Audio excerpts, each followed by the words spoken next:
Terima kasih bagi Anda yang telah bergabung dengan Berita Bali hari ini. Bagi Anda yang baru bergabung, berikut 3 berita utama yang kami sajikan untuk Anda.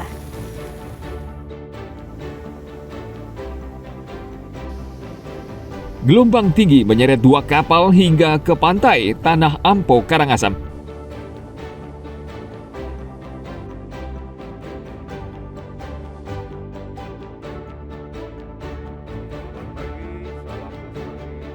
Seekor ikan duyung atau dugong betina terdampar di pantai Desa Perancak, Kecamatan Negara, Jembrana.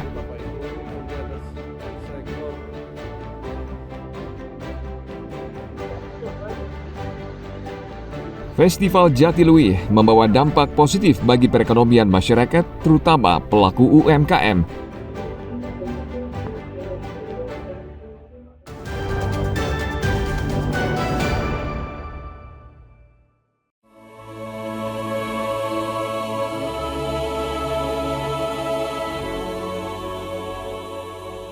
Wakil rakyat di Buleleng menyambut baik pembangunan Bandara Internasional Bali Utara. Kehadiran Bandara Internasional akan memacu pertumbuhan ekonomi Bali Utara yang selama ini timpang dibanding Bali Selatan. Menurut Ketua DPRD Buleleng Ketut Ngurah Arya, pendapatan daerah akan meningkat tajam karena pariwisata akan berkembang dan memicu pertumbuhan ekonomi. Arya yakin jika tidak ada investasi berskala besar termasuk pembangunan Bandara Bali Utara, perekonomian Buleleng akan sulit mengejar Bali Selatan. Ekonomi sudah jelas. Ketika kita berkaca dengan Bandung, sekarang ada 7 juta wisatawan asing datang ke Bali, secara otomatis tingkat hunian hotel tinggi, dan Badung, Gianyar, dan Denpasar itu sudah bukti real bahwa pendapatan daerahnya jauh di atas kabupaten lain, termasuk kita. Badung yang sampai 9 triliun, Gianyar sampai 1 triliun, Denpasar juga itu.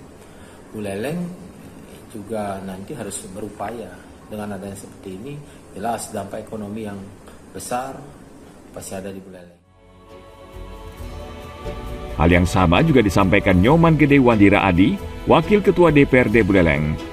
Menurutnya pemerintah Buleleng harus mempersiapkan sumber daya manusia agar bisa bekerja di bandara tersebut.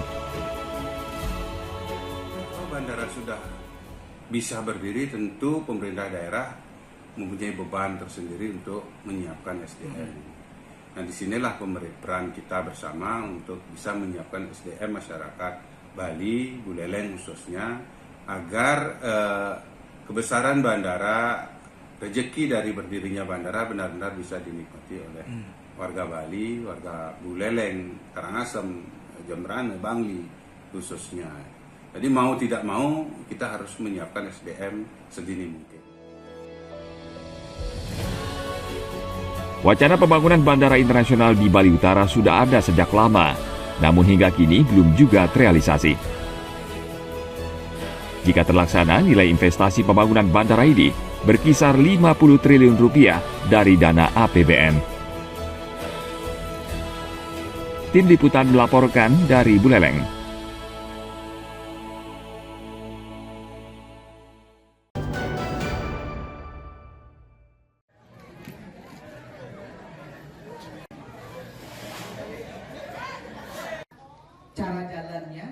Seluruh sekolah di Kabupaten Karangasem saat ini tengah memasuki masa pengenalan lingkungan sekolah sebelum siswa belajar. Berbeda dengan kegiatan serupa pada tahun ajaran sebelumnya, tahun ini kegiatan lebih banyak berlangsung di dalam ruangan dan murid mendapatkan materi mulai dari anti-bullying, anti-korupsi hingga pengelolaan sampah. Tema masa pengenalan lingkungan sekolah berdasarkan Kementerian Pendidikan Dasar dan Menengah, yakni bertujuan untuk menumbuhkan dan menguatkan karakter serta profil lulusan.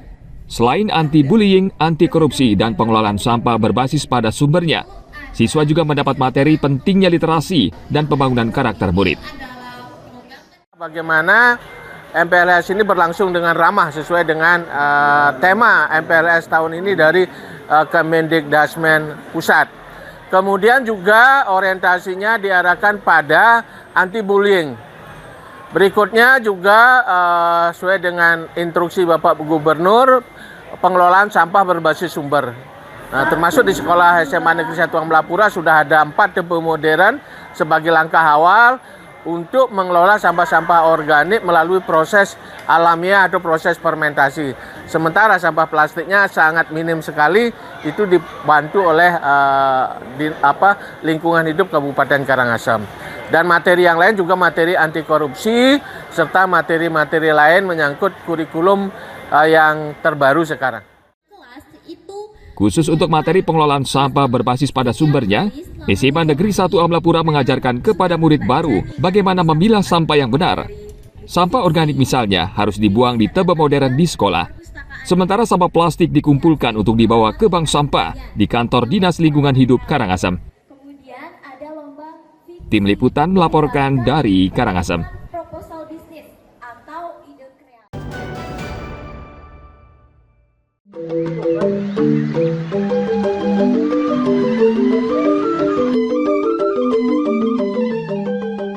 Dua hari Festival Jatiluwih yang berlangsung pada Sabtu 19 Juli hingga 20 Juli lalu membawa dampak positif bagi perekonomian masyarakat setempat, khususnya pelaku UMKM. Pelaku UMKM yang menjajakan makanan khas Jatiluwih seperti laklak dan beras merah mengaku meraup untung selama festival berlangsung. Dalam satu hari atraksi berlangsung, pelaku UMKM yang berasal dari 15 desa di Jatiluwih mampu meraup untung hingga 2 juta rupiah per hari. Keuntungan itu naik 100% jika dibandingkan saat mereka berjualan pada hari biasa, yang rata-rata sebesar 1 juta rupiah per hari.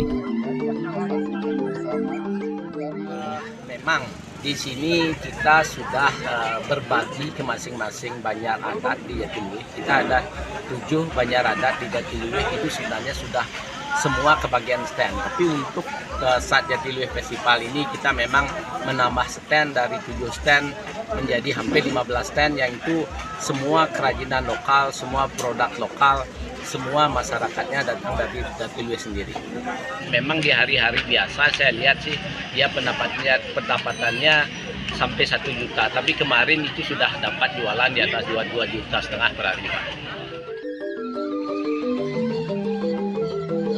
Tidak hanya omset pelaku UMKM saja yang melesat, kunjungan wisatawan juga meningkat pesat dampak dari Festival Jatiluwih yang mengusung tema Growth with Nature atau tumbuh bersama alam.